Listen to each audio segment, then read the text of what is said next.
Llegué y dije, bienvenidos a la escuela dominical. Tiene una escuela dominical de gente grande,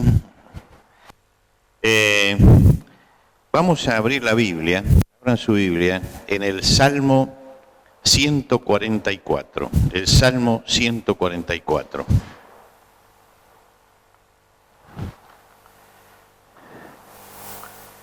El Salmo 144. Y vamos a leer los 4 versículos. Salmo 144.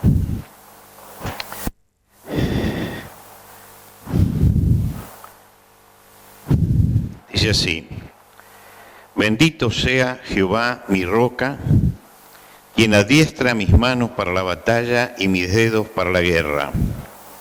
Misericordia mía y mi castillo, fortaleza mía y mi libertador. Escudo mío en quien he confiado, el que sujeta a mi pueblo debajo de mí. Oh Jehová, ¿qué es el hombre para que en él pienses? O el hijo del hombre para que lo estimes. El hombre es semejante a la vanidad, sus días como la sombra que pasa. Hasta aquí nada más en la lectura. El Salmo es un salmo maravilloso, pero vamos a detenernos en estos primeros 4 versículos que quisiera que nos sirvan para la reflexión en estos días. ¿Ustedes saben cuáles son los libros más vendidos en las librerías hoy en la Argentina? Bueno, fui esta semana y pregunté cuál era el libro más vendido. Yo voy todas las semanas a la librería y pregunto, y me dice, en este momento el libro más vendido son Las Mil y una Noches. Las Mil y una Noches. Y dice, se lo llevan y a la semana viene a devolverlo porque no lo encuentran a un UR. ¿No? Pero al margen de esto, que es algo contingente, que la gente va a leer las cosas que ven por televisión y todo esto, los libros que tienen más venta en la Argentina son los libros de autoayuda. Libros de autoayuda. Hay un mercado tremendo de gente que está buscando a través de estos libros levantar su autoestima, levantar su ego, poder seguir adelante en la vida. Ahora, ¿por qué vamos a hablar de esto esta noche? Porque no solamente en un mercado tan importante como es el mercado librero argentino, secular, está esto, sino porque ya empecé a visitar algunas librerías cristianas y tienen libros de autoayuda, libros de autoayuda. Tomé uno de estos libros para leerlo y dice, primer mandamiento, ámese a sí mismo. Entonces explicaba con un versículo bíblico, ¿no?, que el Señor dijo, amarás a tu prójimo como a ti mismo. Por lo tanto, el autor sacaba como conclusión que lo primero que tenía que hacer la persona era amarse mucho a sí mismo. Cuanto más se amara a sí mismo, después más iba a amar al prójimo. Y si hay algo que tergiversa totalmente el espíritu de la Biblia, lo que la Biblia enseña, porque la Biblia no es un versículo interpretado antojadizamente, sino es un libro grande, complejo, cuya totalidad expresa el pensamiento de Dios. Si hay algo que no es o no está de acuerdo a la Biblia, es justamente este tipo de pensamiento. El pensar que el hombre puede y debe sacar fuerzas de sí mismo para ir adelante. Esto se transformó en un gran negocio secular y se está transformando también en un gran negocio cristiano también. Un gran negocio. Porque yo estoy viendo que también en las librerías evangélicas estos libros tienen una tremenda salida. Parecería que estamos teniendo un retroceso en nuestra maduración espiritual en general de la Iglesia y que está permitiendo que todo esto se esté filtrando entre nosotros y que entonces tenga algo que, bueno, un psiquiatra que vivió aquí en Rosario explicaba muy bien, no sé si alguno de ustedes lo habrá conocido, Guillermo Donamaría. Él decía muy bien que toman teorías psicológicas, ¿no?, las traen y le ponen un poquito de Biblia allí, pero lo que está como sustento es la teoría psicológica, no es lo que la palabra de Dios realmente dice. un agente literario en Buenos Aires buscaba escritores y me citó una vez para ver si yo podía escribir un libro de autoayuda. Yo le dije, mire, yo puedo escribir un libro secular, no tendría ningún problema, pero no de autoayuda, porque yo no creo en la autoayuda. Y me dijo, pero es lo que se vende en este momento, es lo que se vende, la gente está necesitando de esto. Digo, mire, la gente no necesita tener un ego cada vez más grande, lo que necesita es tener un Dios cada vez más grande. Entonces yo puedo escribir un libro explicándole que necesitamos un Dios bien grande. Me dijo, no, eso no vende. Y se acabó entonces el negocio para él, ¿no? Ahora, yo quisiera señalar esto. ¿Quiénes son los que compran estos libros? Son los que realmente sienten que les falta poder y que están buscando el poder dentro de ellos mismos. Que se preguntan, ¿por qué fracasé yo en la vida si puedo ser un triunfador y un permanente triunfador? ¿Por qué no pude retener lo que tenía y lo perdí? ¿Por qué las cosas me salen mal? Y entonces empiezan a buscarla dentro de su propia personalidad, a ver qué es lo que está fallando dentro de ellos, porque creen que toda la fuerza está dentro de ellos. Y este es un mal que aqueja a toda nuestra sociedad. Usted ha visto cómo nuestra sociedad corre detrás de los superhéroes. Y esos superhéroes están mostrando justamente la sed de nuestra sociedad de trascender las pocas fuerzas que el hombre tiene para lograr algo más allá, para tener una fuerza que vaya más allá. ¿Hacen bien estos libros de autoayuda? Una mujer que había leído mucho de estos libros, la citó un equipo periodístico que analizó el tema, y que para que ella evaluara si la lectura de estos libros habían tenido algún efecto en su vida. Es interesante porque ella dijo, al principio a uno le gusta leer esto, porque le hace bien, porque le dice, usted puede, usted tiene poder en sí mismo, el asunto es que desarrolle ese poder. Dice, uno se siente identificado con todo lo que dice, pero al final se da cuenta de que no sirve para nada. Este equipo periodístico siguió trabajando y llamó a un psicólogo y dice, mire, lo que pasa con esta gente que busca en esos libros una salida es que creen que sus problemas se van a resolver rápidamente y pueden los libros producir cierto efecto. Dice, pero son superficiales, son transitorios, no resuelven la causa de fondo. Quiere decir que la que los leía y el psicólogo están diciendo lo mismo, que la fe en sí mismo no tiene fuerza como para impulsarnos a una vida mejor. El problema de la autoestima, que es esto que se está discutiendo en todos estos libros, la autoestima, cómo me estimo yo a mí mismo, es un problema complejo y es interesante observarlo en la Biblia. Por ejemplo, Dios va a sacar al pueblo de Israel de Egipto. Y en el momento que va a sacar al pueblo de Israel de Egipto, busca a un hombre, Moisés. Y se acerca y lo llama en la zarza. Ahora, yo no sé si acá hay algún especialista en recursos humanos, pero yo quisiera que si lo hubiera, me diera la opinión acerca de esto. Yo busco un recurso humano para ser el líder de un pueblo de 2,5 millones de personas y para sacarlo de Egipto. Y lo llamo. ¿Y qué es lo que dice Moisés? ¿Quién soy yo para presentarme a Faraón y sacar de Egipto a los israelitas? Yo no tengo facilidad de palabra, siempre que me hablo se me traba la lengua.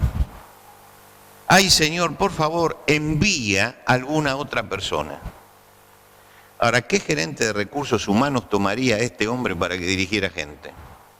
¿Quién lo tomaría? Lo primero que hace es decirle, mire, usted no sirve para esto, usted no sirve para esto. Con un hombre como este no se puede hacer nada, porque lo llamamos para una gran tarea y lo primero que está diciendo es que no sirve. Lo primero que está diciendo es que no puede hacerla. Con un hombre así es imposible ir adelante. Tiene que trabajar mucho los terapeutas en Moisés para cambiarle su autoestima, porque la tiene demasiado baja, y hay que fortalecerle el ego, porque tiene el ego por el suelo. Ahora, si lo fortalecemos, entonces a lo mejor, y tiene confianza en sí mismo, entonces lo podemos usar. Observe usted, por ejemplo, el profeta Jeremías. Jeremías ardía viendo la decadencia de su pueblo y el engaño de su pueblo. Es interesante el tiempo de Jeremías. Yo aconsejo a todos los que quieren observar la realidad de hoy que lean profundamente Jeremías e Isaías, estos dos profetas, porque son un retrato de la sociedad decadente de hoy, pero hace unos cuantos cientos de años atrás. ¿Qué habían hecho en tiempo de Jeremías? Los religiosos habían armado un relato, y ese relato era lo que ellos predicaban permanentemente, y ese relato decía esto, decía, a pesar de que avanza el imperio, Babilonia avanza, no nos va a poder tomar, porque acá está el templo de Dios, y Dios es el que defenderá a Jerusalén. Parece muy espiritual el tema, ¿no? Parece muy espiritual. Jeremías se levantaba y le tenía que decir, no es así. Dios va a dejar que caiga por nuestros pecados, que Jerusalén caiga en las manos de Babilonia. Es decir, que desvirtúa el relato que se está haciendo, con el cual se está engañando a toda la gente. Hay una cantidad de falsos profetas que están llevando este relato a la gente y lo están metiendo en la cabeza de la gente. Esto es invulnerable porque tenemos el templo de Dios. Como todos sabemos, Nabucodonosor entró y barrió con Jerusalén, con el templo de Dios, y se llevó todas las cosas que estaban adentro, finalmente. Pero alguien tenía que decirle que este relato era falso, y entonces Dios llama a Jeremías y le dice, te elegí desde antes de nacer y te voy a mandar a hacer esta tarea. ¿Cuál es la contestación de Jeremías? Ay, Señor, yo soy muy joven y no sé hablar. Otro que le tenemos que decir que no sirve para esta tarea. Hay que decirle que no sirve, que esta tarea no es para él. Podríamos seguir con muchos de hombres de Dios. Podríamos ver a Gedeón, por ejemplo, que cuando Dios lo viene a llamar, también dice exactamente lo mismo. Ahora, ¿se le puede encomendar alguna tarea a una persona como Moisés, como Jeremías o como Gedeón que no cree en sí mismo? ¿Se le puede encomendar una tarea? Observemos otro caso de la palabra de Dios. Observemos Nabucodonosor. Era un general victorioso. Estuvo sojuzgando pueblos. Está en el centro de su gloria y transformó a la ciudad de Babilonia en una de las joyas del mundo antiguo. Nabucodonosor se pasea un día en su palacio y mientras que se pasea dicen, mire qué grande que es Babilonia. Yo con mi gran poder la edifiqué como capital de mi reino para dejar muestra de mi grandeza. Y usted dice, este es el hombre que necesitamos. Este es el hombre que necesitamos. Este va adelante. Este cree en sí mismo y este cree en lo que está haciendo y este es el hombre que va a tener logros. Este no necesita ir al terapeuta. Al terapeuta hay que mandarlo a Moisés, a Jeremías, a Gedeón, que no creen en sí mismo. Pero este no necesita. Este tiene el ego del líder, La autoayuda busca transformar a los temerosos Moisés y Jeremías en Nabucodonosores. Esto es lo que busca. La gente quiere salir de esto para llegar a ser Nabucodonosor.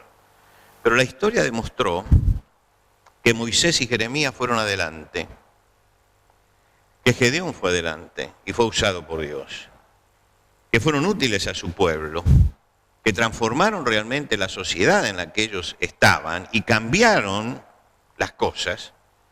Mientras tanto, Nabucodonosor tenía un ego tan grande que tuvo que ser destruido. Quiere decir que la Biblia nos enseña que tenemos que ir a contramano de la sociedad, Que esta sociedad en este momento está buscando fortalecer al hombre y desprenderse de Dios. Y la Biblia nos enseña exactamente lo contrario, que Dios utiliza a esos hombres que no creen en su propio poder, que no creen en su propia fuerza, que realmente entienden que la obra que tienen delante los supera y que necesitan en su vida la ayuda de Dios. Cuando David escribe este Salmo 144 que nosotros hemos leído, está al final de su vida.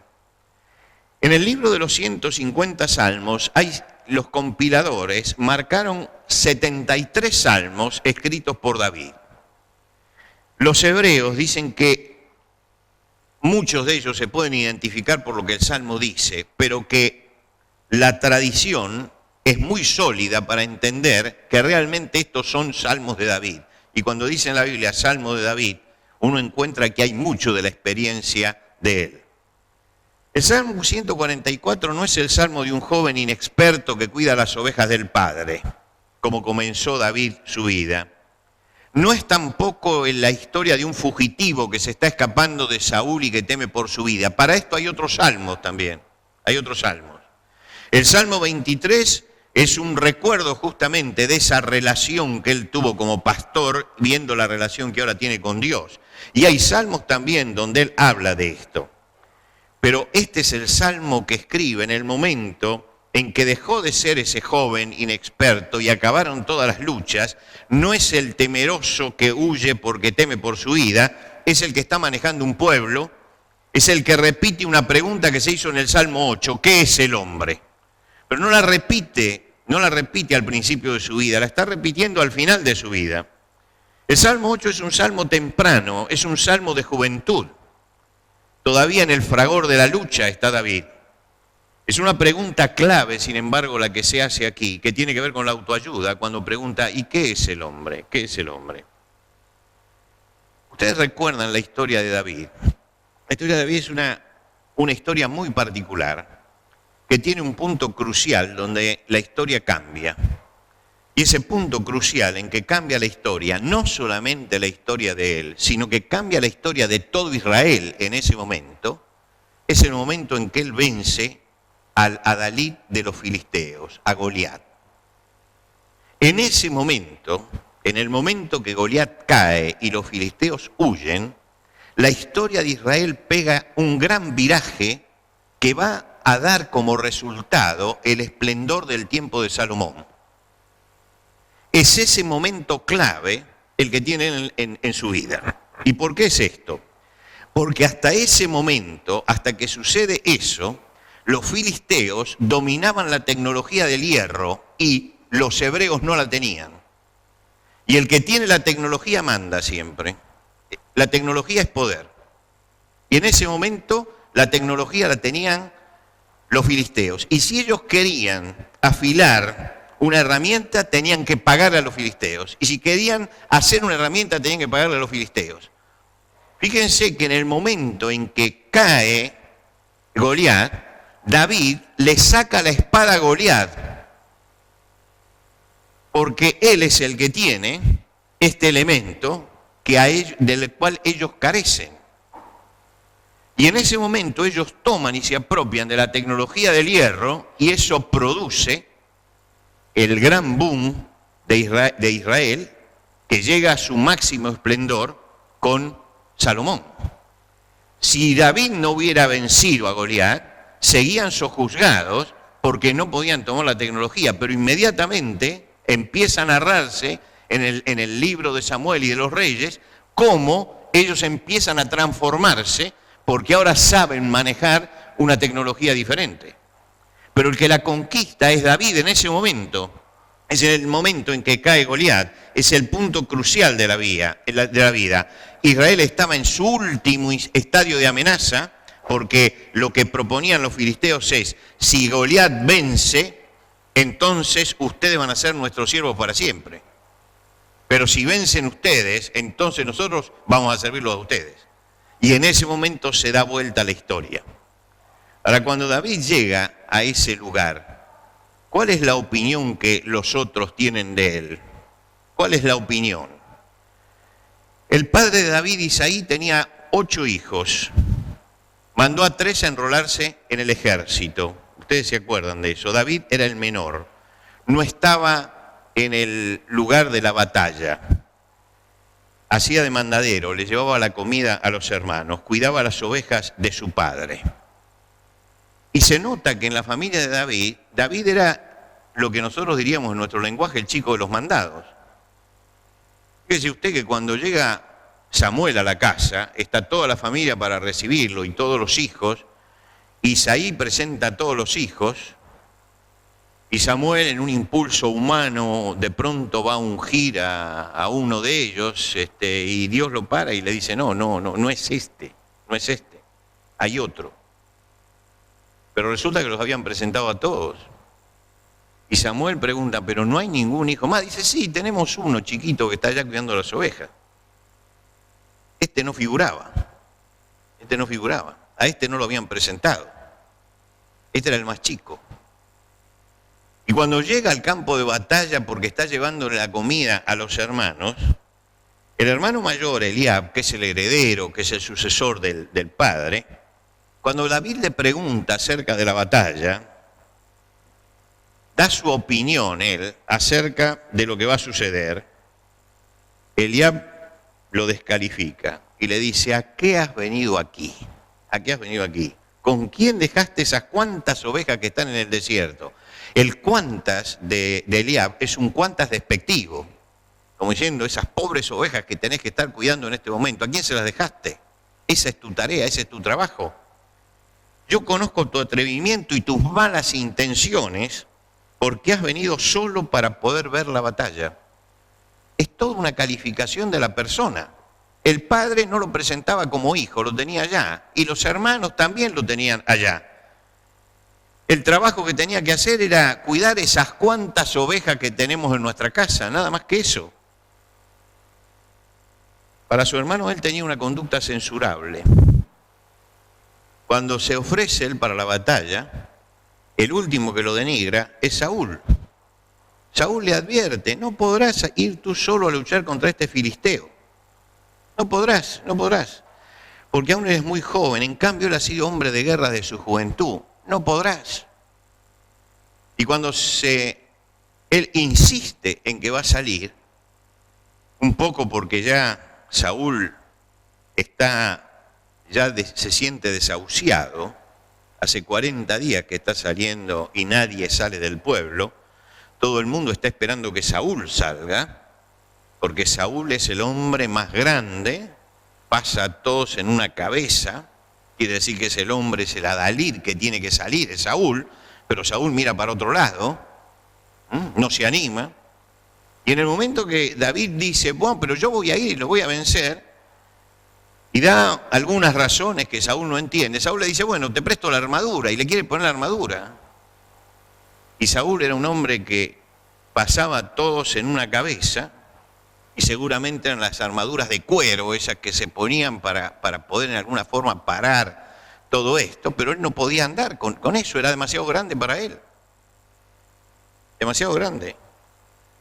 Yo me imagino que cuando Saúl le dijo, no vas a poder porque este es un hombre de guerra desde siempre y vos sos un muchacho que estuvo cuidando únicamente las ovejas, debe haberse sentido realmente David que la valoración que hizo su padre como inmaduro, su hermano como censurable y el rey como inexperto es como para tirarle la autoestima a cualquiera por el suelo. Sin embargo, dio batalla y venció a Goliat. Y en ese momento él puede tomar la postura de Nabucodonosor. No es este el gigante que yo tiré al suelo y todo lo demás. Sin embargo, él huyó de ese extremo destructivo también. ¿Cómo manejaba David la autoestima? Se manejaba con cordura, con cordura. Y en esto tiene algo que decir el apóstol Pablo, cuando en la carta a los Romanos, en el capítulo 12, dice, digo pues por la gracia que me es dada a cada cual que está entre vosotros, que no tenga más alto concepto de sí que el que debe tener, sino que piense de sí con cordura, conforme a la medida de fe que Dios repartió a cada uno.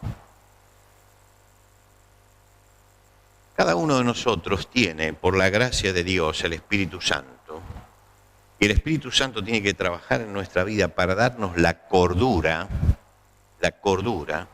de saber no sobrevalorarnos, no tener un más alto concepto de nosotros que el que tenemos que tener, no tener un más alto concepto de nosotros que tenemos que tener, sino pensar cuerdamente.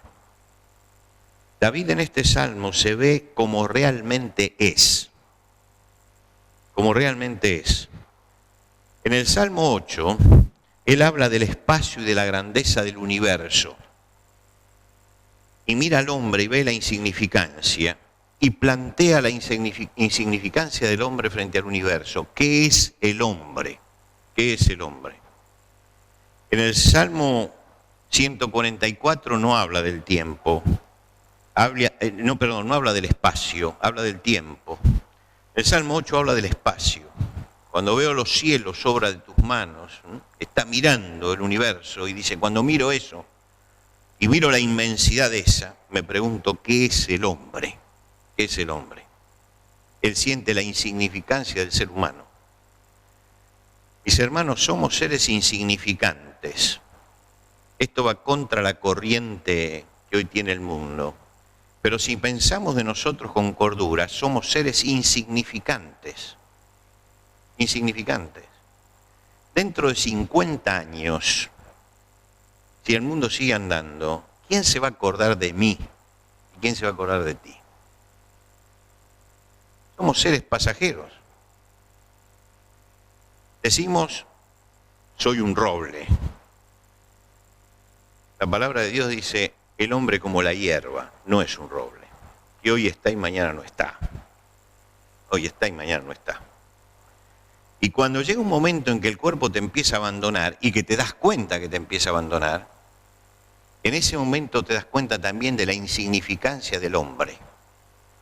Puede ser que a los 20 años todavía con todas las fuerzas sientas la soberbia de yo puedo, pero a los 69 que tengo yo y ya llegando a los 70, ya uno ha asentado la cabeza y piensa con mucha cordura.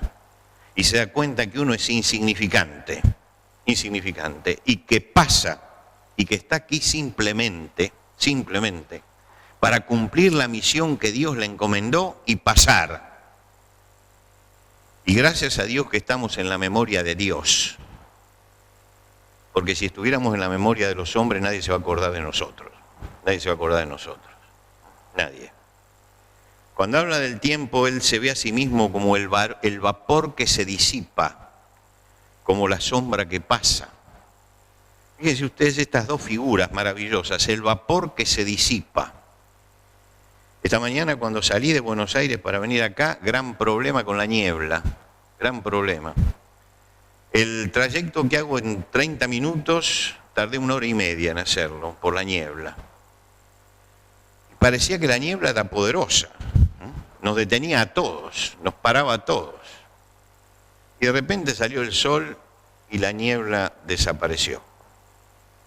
Desapareció. Y David, que había pasado mucho tiempo en el campo y seguramente conocía como nosotros conocemos la niebla, él dice, ¿qué es el hombre? Es como la niebla, que hoy está y parece poderoso y mañana no está más. Acá hay mucha gente joven, pero los que peinan canas y no peinan nada ya, recordarán que una vez, no lo dije por usted, hermano, no lo dije por usted, lo dije por mí. No se sienta aludido. A usted también, sí. Recordarán ustedes que allá por la década del 60, un día Nikita Khrushchev en las Naciones Unidas se sacó los zapatos y golpeó sobre el pupitre. Y ese hombre mandaba al mundo. Y cuando él golpeó sobre el pupitre en las Naciones Unidas, el mundo tembló. Tembló. ¿Por qué? Porque parecía que las dos potencias se iban a enfrentar. ¿Quién se acuerda hoy de Nikita Khrushchev? ¿Dónde está? Los muchachos me miran como diciendo, ¿quién fue? En su momento fue el hombre más poderoso y que amenazaba al mundo. Y hoy no está. Hoy no está. Ni la memoria de él. Ni la memoria. Eso es lo que nosotros somos. En las dos dimensiones, en la del tiempo y el espacio, el hombre es un ser insignificante. Y David ve a Dios por encima de esas dos dimensiones. Y este salmo comienza diciendo, bendito sea Jehová mi roca. Subrayemos esta palabra, mi roca. ¿Por qué dice él mi roca? Porque sobre la roca se edificaban los palacios y las fortalezas, porque era el fundamento firme sobre el que se podía sentar. Yo voy todos los años a Nueva York. La primera vez que llegué me sentía aplastado, me sentí una hormiga. Usted levantaba la vista y un edificio que tenía 300 metros de altura. Cuando usted pensaba 3 cuadras para arriba y yo estoy caminando acá abajo, ¿qué soy? Acabo de ver el edificio con el que reemplazaron las Torres Gemelas, todavía más grande, más grande. Tiene algo así como 600 metros, 6 cuadras para arriba. Tremendo, tremendo. ¿Por qué pueden hacer estos edificios? Me lo explicaba un cubano. ¿Sabe por qué lo pueden hacer? Porque Manhattan es roca. Es roca. Y me señaló, vaya al Central Park y camine por ahí, y va a ver cómo la roca emerge. Y se puede hacer un edificio de este tipo porque hay una roca debajo donde se puede apoyar, y no en cualquier lugar se puede hacer un edificio como esto.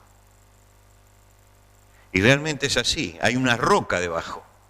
Y entonces se pueden hacer edificios tremendos porque tienen un buen fundamento.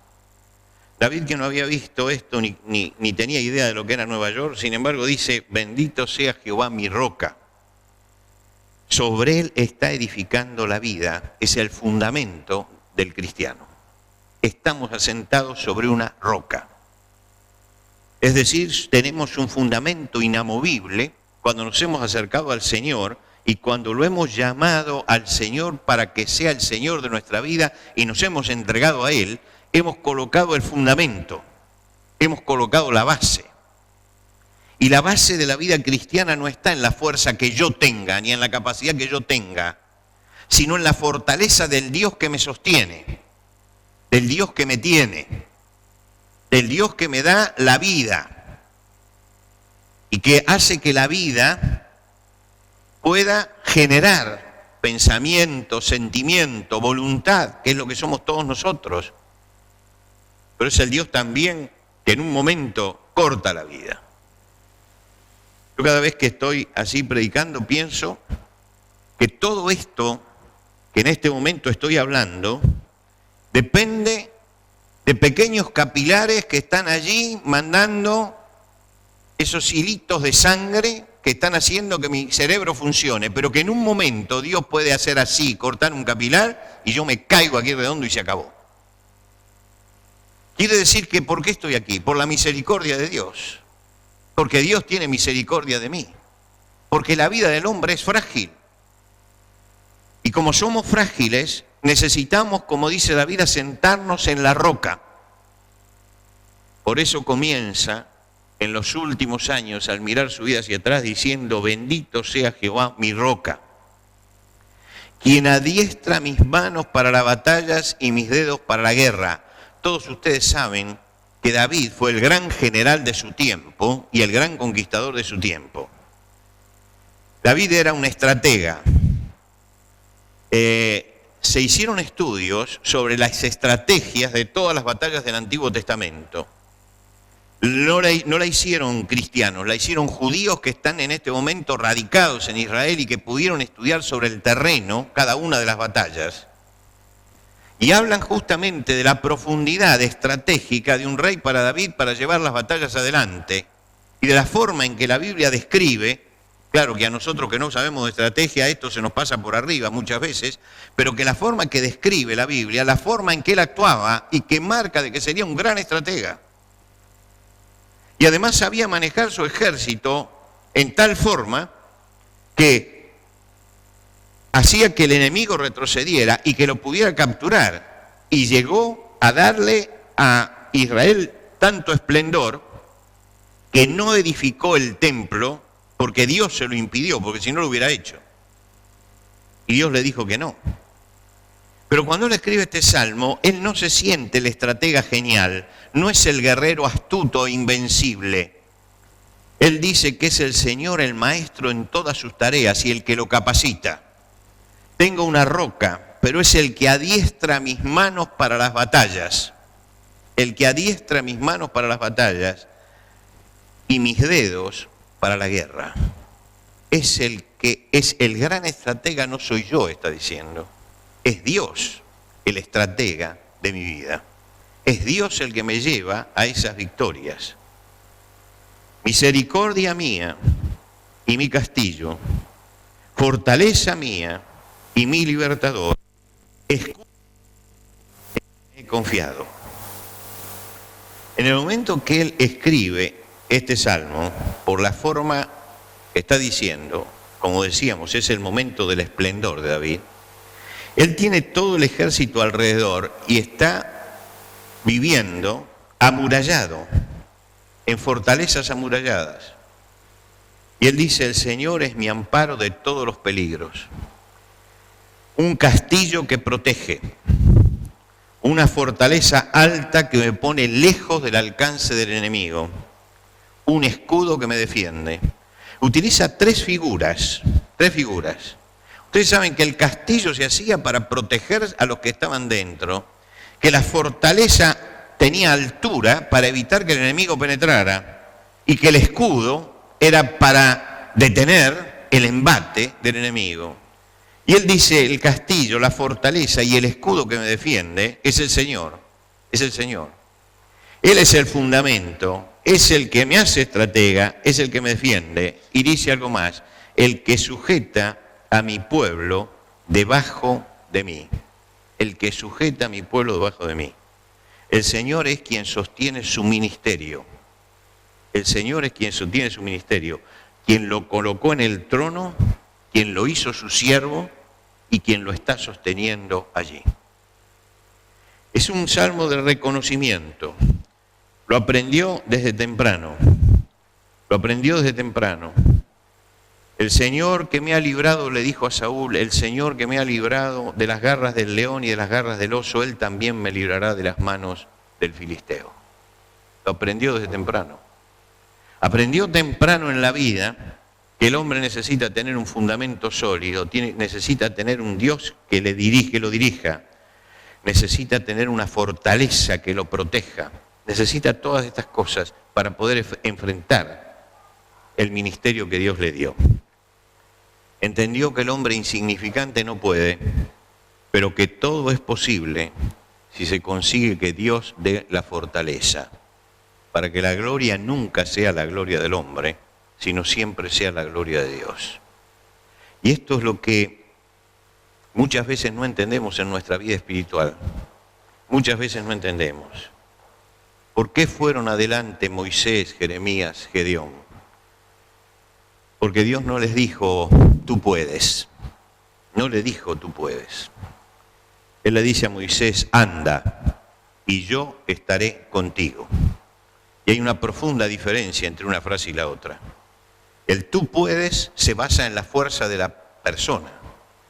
El anda, porque yo estaré contigo, se basa en el poder de Dios. A Jeremías le dice, no tengas miedo de nadie, yo estaré contigo. Es decir, es el Dios que se compromete con nosotros, el que nos da realmente la fortaleza. Es el Dios comprometido con nosotros, el que puede darnos la victoria. Porque en nosotros no hay ningún poder y somos insignificantes. Por eso me alteró tanto leer en este libro pseudamente evangélico que digan, usted tiene que amarse mucho a sí mismo primero para después amar al prójimo. Todo lo contrario a lo que enseña la Biblia. Que el hombre tiene que aprender cuáles son sus limitaciones, cuáles son los límites de su propia vida, cuáles son los límites de su propia fuerza, y concebirse no como un ser físico y psíquico, de que lo que tiene que cambiar es la psicología y tiene que cambiar también el físico para tener más fuerza. Fíjense usted que los gimnasios están llenos de gente que quiere tener más músculo cada vez, ¿no? Yo voy 3 veces por semana a un gimnasio, por otras razones, ¿no? Por otras razones. Pero veo algunos que son realmente monstruos, ¿no? Están buscando tener y cuerpos que se van deformando, porque creen que la fuerza física es todo, es todo. Y veo algunos haciendo ejercicios con pesas y levantan pesas tremendas y se ponen rojos y parece que se le van a saltar los ojos. Y yo muchas veces estoy mirando y digo, ya se le saltan, no se le saltan. No vi ninguno, pero no pierdo la esperanza de que un día lo vea. Es tremendo lo que se ve allí, es tremendo. Están buscando en la fuerza física. Yo voy porque un día mi nieto estaba con un rompecabezas, de esos de piso, me dijo, vení abuelo a armarlo conmigo, lo armé, fenómeno, y cuando me quise levantar no pude. Digo, a ver si, ¿dónde me agarro? Y cuando me tuve que agarrar dije, algo le está pasando a mi cuerpo.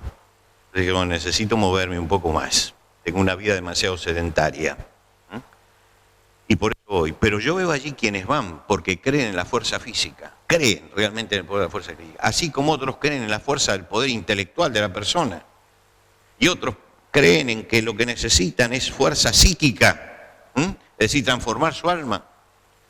David dice, no, el hombre es un ser espiritual, es un ser espiritual. Y esto es lo que ha olvidado nuestra sociedad y lo que a veces olvidan también los creyentes, que somos seres espirituales. Yo tengo un cuerpo que me relaciona con el mundo exterior. Mi cuerpo toca este púlpito y tomo dimensión de eso. Mis ojos los ven a ustedes. Quiere decir que tengo un cuerpo por el cual me relaciono con el mundo exterior. Tengo un alma también con el que puedo amar. Y amo a mi esposa, iba a decir mis esposas. Tengo una sola por si acaso. Amo a mi esposa, amo a mis hijos, amo a mis nietos, amo a mis hermanos. Siento cuando tengo que estar lejos. Yo tengo que viajar mucho, voy predicando por muchos lugares y cada domingo estoy mirando el reloj y digo, en este momento en nuestra iglesia allí en San Miguel están haciendo esto, lo otro, y no puedo con eso. Siento nostalgia permanentemente, nostalgia, y nunca me la he podido sacar. Hace 30 años que viajo y nunca me he podido sacar esa nostalgia de llegar y entrar en la iglesia y decir, estoy en mi casa y estoy con mi gente. Y no es que uno no se sienta en otros lugares con su gente, pero hay algo allí. Miren, el otro día estábamos comentando con mi esposa que hace años yo casé, hice el casamiento de un matrimonio, nacieron sus hijos, presenté a sus hijos al Señor y ahora estoy presentando a sus nietos. Y cuando presento a los nietos delante del Señor, miro para atrás y digo, pensar que yo hace 25 años presenté al hijo y hace 30 años casé a los que hoy son abuelos. Y se forman vínculos espirituales profundos, pero se forman vínculos también afectivos. El alma la tenemos para eso. Pero tenemos un espíritu para relacionarnos para arriba con Dios.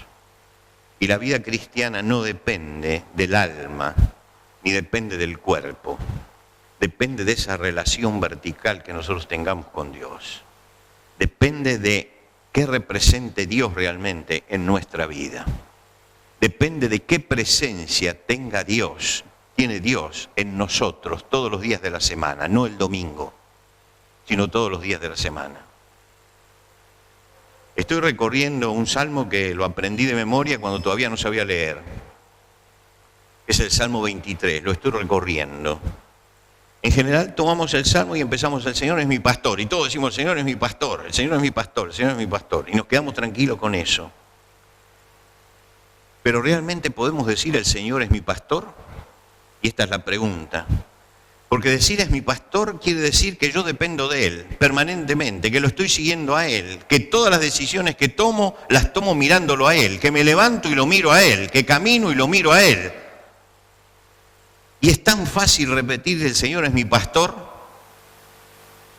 superficialmente, pero cuando lo empiezo a pensar que el Señor es mi pastor, significa que Él ocupa ese lugar central en mi vida y que realmente todo lo que yo hago y todo lo que yo vivo, no se aflijan, ya termino, porque ya sé que llegó la hora. Todo lo que yo hago y todo lo que yo vivo tiene que depender de ese Señor, porque es Dios el que construye nuestra fortaleza. Es Dios el que construye nuestra fortaleza. Todo, absolutamente todo, depende de mi relación con Él. Y no de mi relación esporádica, No de la relación esta que tenemos, por ejemplo, esta noche que nos reunimos alrededor de la palabra de Dios, leemos la palabra de Dios y meditamos la palabra de Dios, o de lo que pasa el domingo cuando tenemos la cena del Señor o las reuniones que tenemos, sino que Dios tiene que ser una presencia en todo momento en nuestra vida, tiene que ser aquel que nos guíe en todas las decisiones de nuestra vida.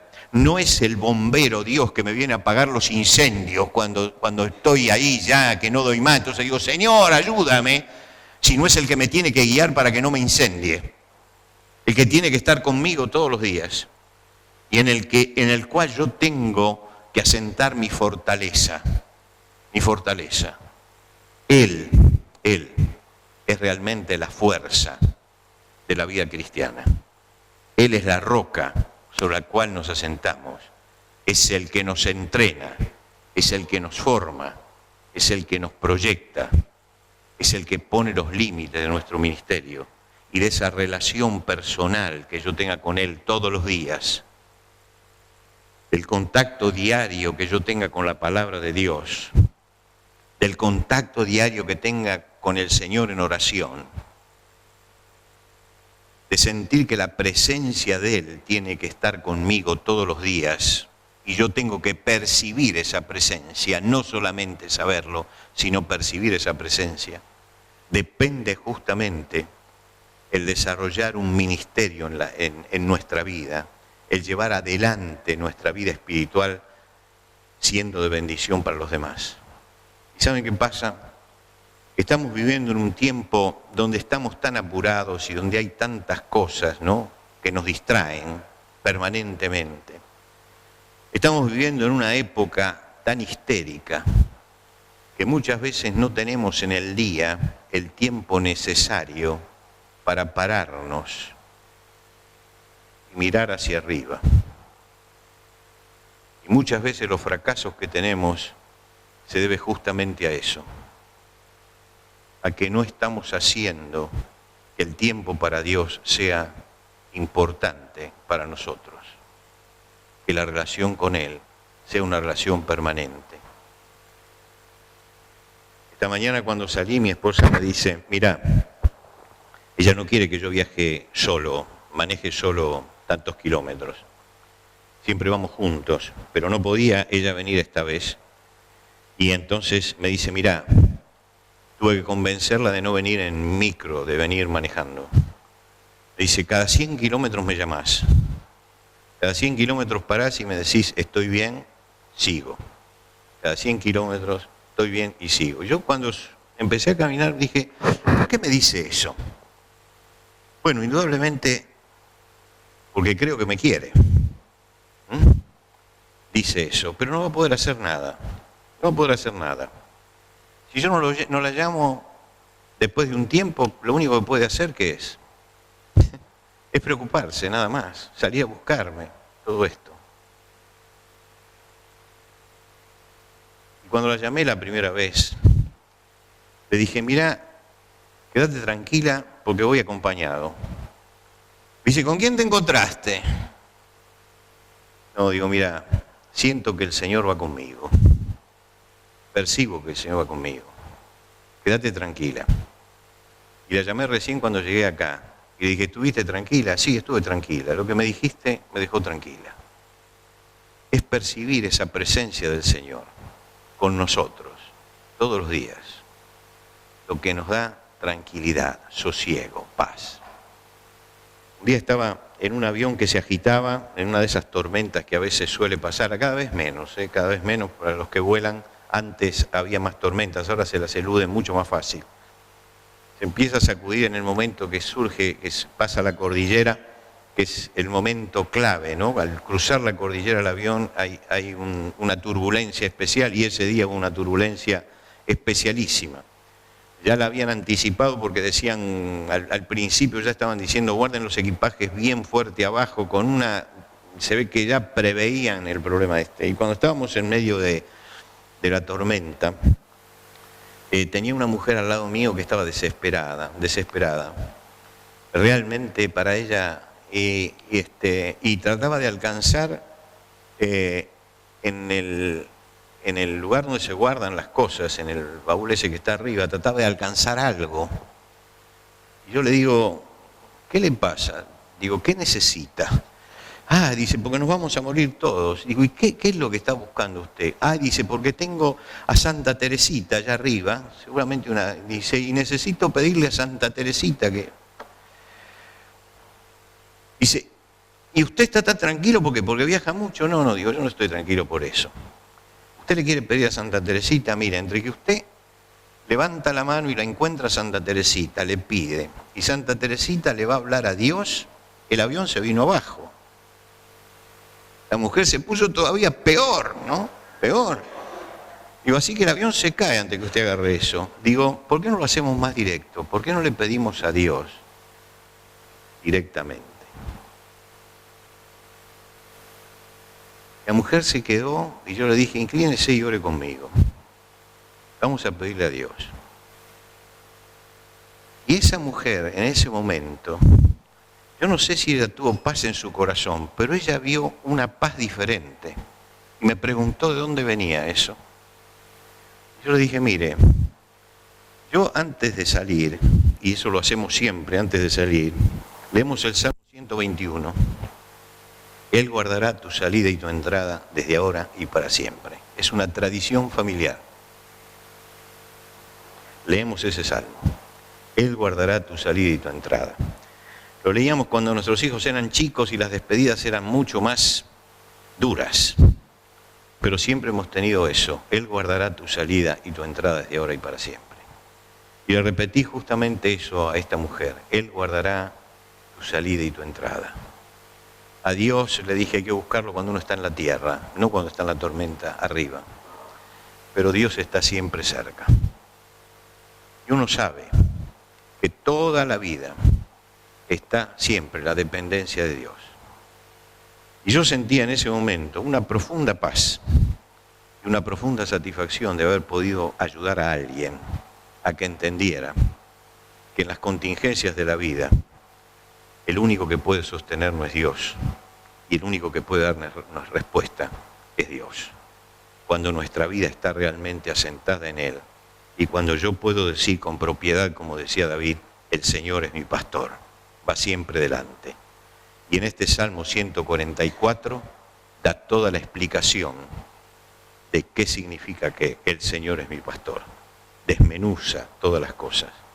Y este Salmo por eso es el Salmo que se levanta contra todas estas teorías de autoayuda. El cristiano tiene su ayuda puesta en el Señor y el Señor es todopoderoso. Nosotros somos débiles y frágiles, pero Dios es todopoderoso. Vamos a inclinar en oración allí donde estamos. Señor, te pedimos esta noche que nos hemos reunido alrededor de la palabra tuya y hemos tratado de mirar un poco más lo que tú significas para nuestra vida.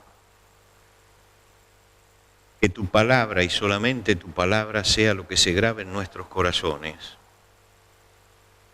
Porque ahora volvemos a nuestras casas y vendrán las aves del cielo para comerse la semilla y pasarán cosas que hará Satanás para que nos olvidemos de esto. Pero te rogamos, Señor, que tu palabra quede en nuestros corazones y que cada día al levantarnos podamos decir: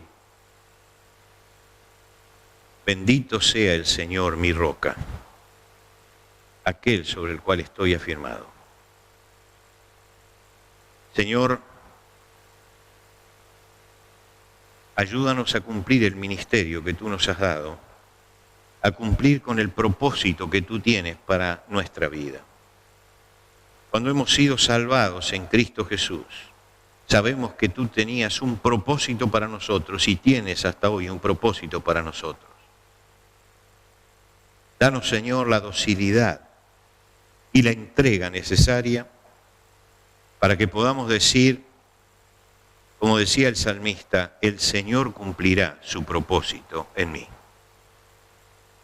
Para que no vivamos vidas cristianas frustradas, angustiadas, afligidas, sino que podamos llegar al final de nuestra carrera alabando tu nombre y decir: he peleado la buena batalla, he acabado la carrera, he guardado la fe.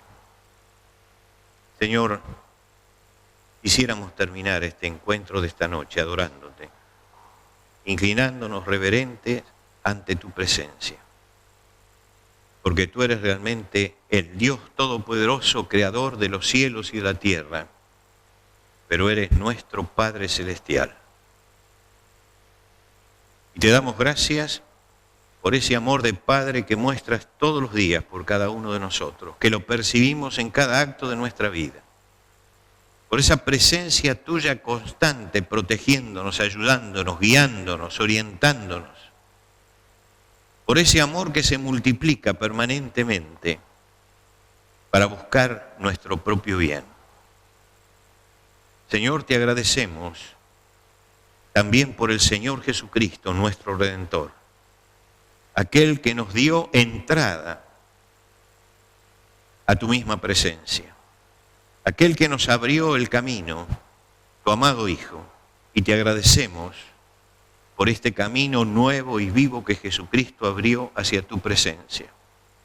Y te agradecemos también por el Espíritu Santo que está en nosotros, que quiere llenar nuestra vida y guiarnos.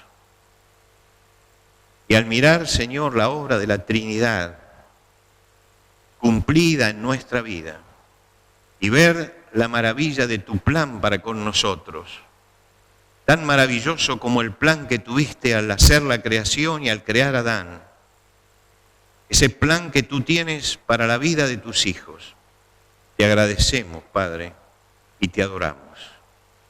Te rogamos que recibas nuestra adoración en el nombre de Cristo Jesús, nuestro único y suficiente Salvador.